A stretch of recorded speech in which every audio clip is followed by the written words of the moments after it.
चाहती है दुनिया 21वीं सदी में?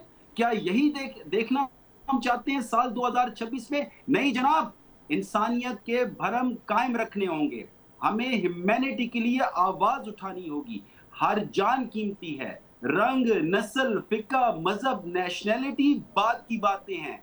हर इंसान मुकद्दम है, हर इंसान मुकद्दस है। और यही बात जो मैं बार बार कर रहा हूं कि वो पाकिस्तानी है जिसने जंग अजीम स्वयं से दुनिया को बचाया। वो पाकिस्तानी है जिसने इरानियन सिविलाइजेशन को बचाया। वो पाकिस्तानी है जिसने न्यूक्लियर वेपन यूज नहीं होने दिया। किस तरह? मुज़ाकरात के जरिए, नेगोशिएशंस के जरिए, डिप्लोमेसी के जरिए। याद रखिए, अगर दुनिया में सबसे करामत कोई शय है तो वो कम्युनिकेशन है, वो नेगोशिएशन है। मैं समझता हूं कम्युनिकेशन उम्मीद है, और यही जो कम्युनिकेशन है जो पाकिस्तानी लीडरशिप ने पहले की, अब भी करेगी। JD Vance, vice president JD Vance ने डिमांड रखकर गए, अब उस पर बात होगी।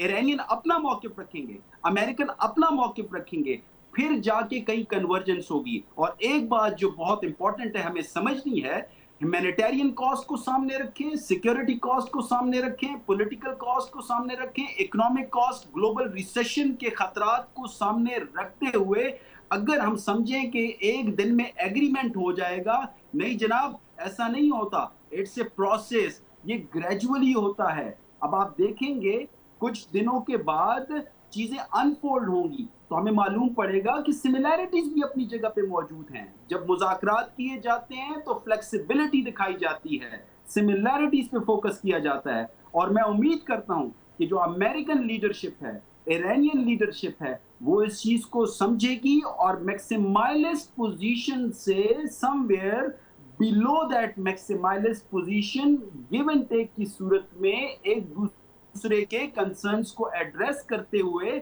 इस जंग को अपने मंतकी अंजाम पे ले जाया जाएगा। और यकीनन वो अमन है। अमन न सिर्फ बेलिग्रेंट्स के लिए बल्कि खित्ता के लिए, बल्कि पूरी दुनिया के लिए। इंसानियत को अमन चाहिए।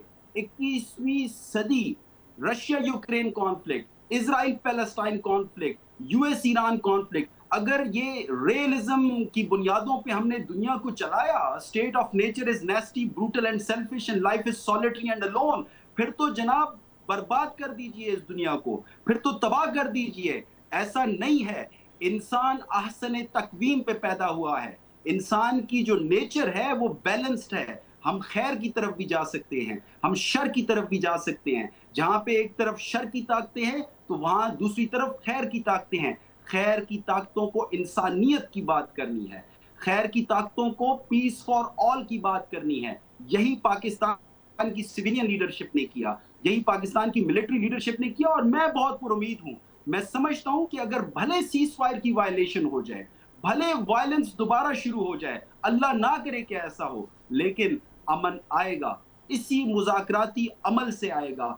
हमने पहले भी तारीख में पाकिस्तान की तारीख को देखें, कोल्ड वॉर में Pakistan played an important role. US और चाइना के बीच में जनाब हमने मेडिएटरी रोल प्ले किया। वॉर ऑन टेरर को देखिए, यूएस विड्रॉल फ्रॉम अफगानिस्तान को देखिए, किसने रोल प्ले किया जनाब? पाकिस्तान ने। अब ईरान वॉर को देखिए, जब यूरोपीय यूनियन, जब चाइना पीछे हट गए थे, they were not ready to engage, तो वो एक काविश, एक ट्वीट की सूरत में, प्राइम मिनिस्टर मियां शहबाज शरीफ साहब की ट्वीट की सूरत में आपको नजर आती है, जिसमें उन्होंने प्रेसिडेंट ट्रंप को एंगेज किया और प्रेसिडेंट ट्रंप ने पॉजिटिव रिस्पॉन्स यानी कि किया। पाकिस्तान ने